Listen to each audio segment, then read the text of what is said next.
खालिद साहब, कितनी बड़ी ये वक्त की ज़रूरत है इन तमाम इदारों की निजकारी? देखिए, आज से तो नहीं, ये बड़े 2-3 दिहाइयाँ हो चुकी हैं अब तो। 91 में मियाँ नवाज शरीफ ने ये निजकारी पॉलिसी का आगाज़ किया जी। तो उस वक़्त से इस बात की ज़रूरत महसूस की गई कि ये जो सफ़ेद हाथी हैं हमने पाल रखे हैं, जिनका फ़ायदा कोई नहीं सिवाय इसके कि आप गवर्नमेंट सेक्टर ने रोज़गार की ज़िम्मेदारी उठाई हुई थी और धड़ाधड़ भर्तियां करके इनके अखराजात बढ़ाए जा रहे थे और इसका कोई फ़ायदा नहीं था ऐसा। लेकिन पॉलिटिकल फ़ायदा होता था कि आप नौकरियां दे देते हैं, PIA में घुसा दो लाख बंदा, इसी तरह स्टील मिल में, इसी तरह से रेलवेज़ में, फिर PTV हो गया आपका, रेडियो हो गया, APP हो गया, यानी और बहुत से इदारे ऐसे हैं जो जिनमें ये भर्तियाँ पॉलिटिकली की जाती हैं और उसका वोटों का फ़ायदा लिया जाता है। लेकिन नुकसान इतना बढ़ चुका है कि अब इनको रखना और इनको चलाना बहुत मुश्किल हो गया है। वैसे कहा जाता है 200 हैं तकरीबन स्टेट ओन एंटरप्राइजेज़, लेकिन 50 ऐसी हैं जो इस वक्त कह लें कि जिन पे तवज्जो दी जा रही है और दी जा सकती है कि उनकी प्राइवेटाइजेशन की जाए, क्योंकि 1.5-2 हज़ार अरब का नुकसान सालाना हम उठा रहे हैं तकरीबन मुख्तलिफ तरीक़ों से इन सारी एंटरप्राइजेज़ से।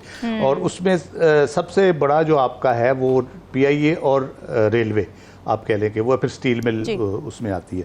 अच्छा, स्टील मिल का मैं बताऊँ, स्टील मिल 1996 में जो उसके फिगर्स आए थे, उस वक़्त सलमान फ़ारूकी साहब के भाई उस्मान फ़ारूकी थे, शर्मिला फ़ारूकी के वालिद उसके चेयरमैन थे, पीपल्स पार्टी का दौर था। अच्छा, तो दैट वाज द टाइम वो प्रॉफिट में थी, जब वो 3 साल में प्रॉफिट में आ गई थी। लेकिन क्यों प्रॉफिट में नहीं रहने दिया जाता, उन पे केस भी बना, उस्मान फ़ारूकी साहब जेल में चले गए, उनके ख़िलाफ़ पता नहीं कौन से लोग थे जो वो करते रहे उनको। लेकिन बाद में आके फिर हम देखते हैं जब दूसरी दफ़ा पीपल्स पार्टी की गवर्नमेंट आती है तो एक करैक्टर रियाज लाल जी के नाम से हैं और जिनका स्टील मिल के हवाले से स्कैंडल बना। तो इस किस्म की चीज़ों से नुकसान पहुंचता है जब आप किसी को ऑब्लाइज करने के लिए उनको कहते हैं आप यहाँ से स्टील उठा ले, अपनी मर्ज़ी के रेट्स पे उठा ले, और उसके बाद एम्प्लॉइज़ का जो वहाँ पे है बहुत ज़्यादा कह लें कि भर्ती की गई। इसी तरह रेलवेज़ पे ये रुकावटें मैं बता रहा हूँ कहाँ आती हैं। रेलवेज़ पाकिस्तान में अंग्रेज़ों के दौर का बना हुआ नेटवर्क है और कमाल का नेटवर्क था जो अब बहुत कम रह गया। जो आपकी ब्रांच लाइन थी वो तकरीबन ख़त्म कर दी हमने रेलवे चलाते ने। फ्रीट के लिए ख़ास तौर पे जो बार बर्दारी है उसके लिए ये कराची से पेशावर तक आपके पास बहुत इंपॉर्टेंट और बहुत बेहतरीन ये एक ज़रिया था। लेकिन जो प्राइवेट सेक्टर है जिसमें पैसेंजर ट्रैफिक है या गुड्स ट्रैफिक है, वो इतना डोमिनेट कर गया कि रेलवे को उन्होंने बिल्कुल कह लें कि फारिग कर दिया। और मेन अर्निंग फ्रीट ट्रेन से होती थी आपकी, या अभी भी कोशिश जो की जाती रही है पिछले कई सालों से, तो वो वही है कि फ्रेट ट्रेन आपकी चले और उससे आप कमाएं। वो नहीं होने दिया गया। हालांकि आपका रेलवे नेटवर्क बढ़ना चाहिए था, ज़्यादा होना चाहिए था। पड़ोस में इंडिया ने आपके पता नहीं 7-8 हज़ार किलोमीटर्स ऐड किया उसमें और बड़ा बेहतरीन सिस्टम वो चला रहे हैं।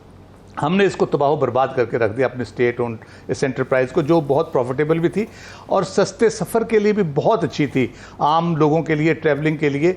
और पाकिस्तान के हर तकरीबन जगह पे इसकी अप्रोच जाती थी अगर आप पूरा नेटवर्क इसका देखें। तो उसको भी चलने नहीं दिया गया, ना इसको प्राइवेटाइज किया जा रहा है, ना इसको चलने दिया जा रहा है। तो इसको हम क्यों फिर लेके बैठे? किसको जिम्मेदार ठहरा रहे हैं? यकीनन माफियाज हैं उसमें।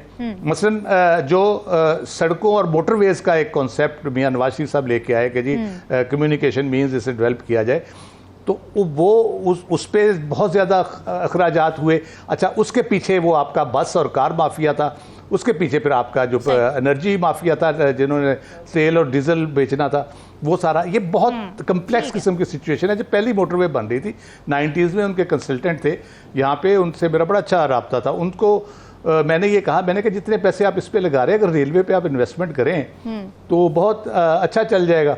तो उन्होंने बड़ा सादा सा जवाब दिया। उन्होंने कहा जी रेल को हमारे पास इंजन्स का मसला है तो गधे खींचेंगे क्या रेल को? अगर मैंने कहा सर ये तो कोई लॉजिक नहीं है। जहाँ आप 25 अरब रुपया इस मोटरवे पे लगा रहे हैं वहाँ 5-10 अरब लगा के 40-50 नए इंजन भी तो ले सकते हैं। तो ये अप्रोच बुनियादी तौर पर वो थी कि जिसमें पीछे से लोग भी शामिल थे यकीनन, जो ये चाहते थे कि ये चीज़ें ना हो। लेकिन ये बड़ा यानी मेरा ख्याल है अब काफ़ी हमने सबक सीखा है, अगरचे हम सीखते कुछ नहीं लेकिन फिर भी मेरा ख्याल है थोड़ा सा सीख जाना चाहिए। कम अज़ कम ये जो सुराख है ये बंद होने चाहिए। चाहे इनको बेहतर करें, इम्प्रूव करें, इनको प्रॉफिटेबल बनाएं, चाहे इनको प्राइवेटाइज करें। लेकिन मेरा ख्याल है कि हम जितने तजर्बे इनको प्रॉफिटेबल बनाने के कर चुके हैं वो उल्टा नुकसानदेह साबित हुए हैं। हर साल इनके लिए हम पैसे निकालते हैं कि जी बेहतर कर लेंगे, बेहतर करके बेचेंगे, तो ये सारा 10, 15, 20 साल से यही काम चल रहा है, लेकिन हम इनको प्रॉफिटेबल भी नहीं बना सके और बेच भी नहीं सके। तो मेरा ख्याल है कि आप प्राइवेटाइजेशन पे जाना चाहिए, जैसे भावताओ करके इसको इससे जान छुड़ानी चाहिए। स्टील मिल की आप याद रखें, स्टील मिल की प्राइवेटाइजेशन हो गई थी, उसमें एक और देख ले हर्डल, आप जो मैं कह रहा हूँ हर्डल जिस तरह से आती हैं, उस वक्त इफ्तिखार चौधरी साहब तलवार लेकर निकले हुए थे, कुश्तों के पुश्ते लगा रहे थे, उन्होंने स्टील मिल की प्राइवेटाइजेशन फारिग कर दी। जी बिल्कुल, कलअदम करार दे दी थी। राव खालिद साहब, ये जो सोने के स्मगलर, जो सोने के माफिया के खिलाफ एक्शन शुरू किया गया है, क्या असरात आप इसके देख रहे हैं आने वाले वक्त में? देखिए, अगर तो ये कंटिन्यू रहता है, जारी रहता है, सस्टेनेबल तरीके से जारी रहता है और इसमें कोई डिस्क्रिमिनेशन नहीं की जाती, इवन हैंडेडली सारा ये ऑपरेशन जारी रहता है, तो यकीनन इसके मुस्बित नताइज सामने आएंगे और यही चाहिए हमें। देखिए, ये ऐसी चीज़ें हैं जो अरसा दराज से मौजूद हैं, सबको पता है। 12 अगस्त 2023 से पहले भी ये सबको पता था कि क्या हो रहा है। किसी ने कोशिश नहीं की, किसी ने हिम्मत नहीं की या नीयत नहीं थी कि इन चीज़ों को ठीक किया जाए, चाहे बिजली चोरी हो, चाहे डॉलर का मसला हो, चाहे सोने के स्मगलिंग और बाकी चीज़ों की स्मगलिंग का मसला हो, अफ़गान ट्रांजिट ट्रेड का मसला हो। किसको नहीं पता था इस मुल्क में? गली में बच्चों को तक को पता था। दुनिया के, पाकिस्तान के हर कोने खुदरे में स्मगल चीज़ें पहुंच रही होती थी। डॉलर की खबरें रोज़ हम सुन रहे होते थे कि किस तरह उड़ रहा है, वो काबू ही नहीं आ रहा।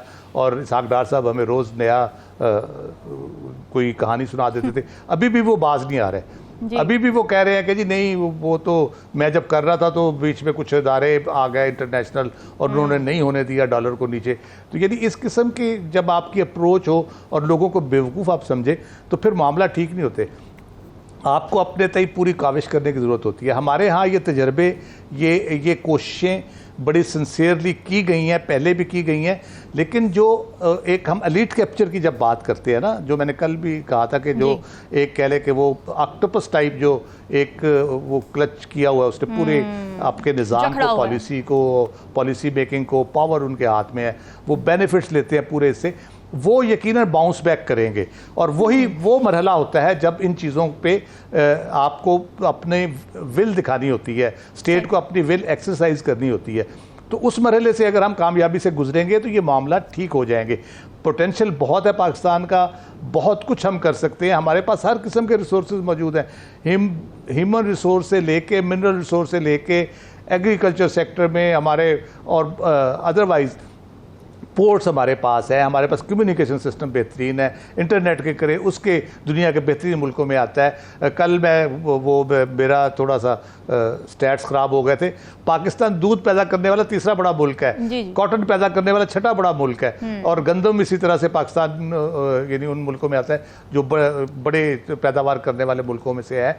यानी हमारा ग़िज़ाई फूड सिक्योरिटी के हवाले से हम देख लें, हम एक्सपोर्ट के हवाले से देख लें, हम अपने मिनरल्स की डेवलपमेंट के हवाले से देख लें, हम अपने जो सी से हमें जो ख़जाने मिलते हैं सी फूड की सूरत में हो, भले आपका तेल और गैस का हो, तो हमने एक्सप्लोर नहीं किया, हमने कोशिश नहीं की उसमें। यकीनन जैसे प्राइवेटाइजेशन के सेक्टर हम देख रहे थे, वो यहाँ पे भी ऐसे लोग हैं जो आपको नहीं करने देते, जो आपको चाहते हैं कि आप बाहर से गैस खरीदें, आप बाहर से मुआहदे करें जिसमें उनको $1 बिलियन के अपार्टमेंट्स लंदन में मिल जाते हैं, बिल्डिंग मिल जाती है जिसके किकबैक्स में। वो चाहते हैं आपके यहाँ इंफ्रास्ट्रक्चर वो डेवलप ना हो जिससे आम आदमी को फ़ायदा पहुँचे, बल्कि वो डेवलप हो जिससे एलीट फ़ायदा उठाए, और जो उस पर गाड़ियाँ चल रही हैं, जो पेट्रोल ख़रीदना है, वो एलीट की जेब में उसके प्रॉफिट सारे जाए।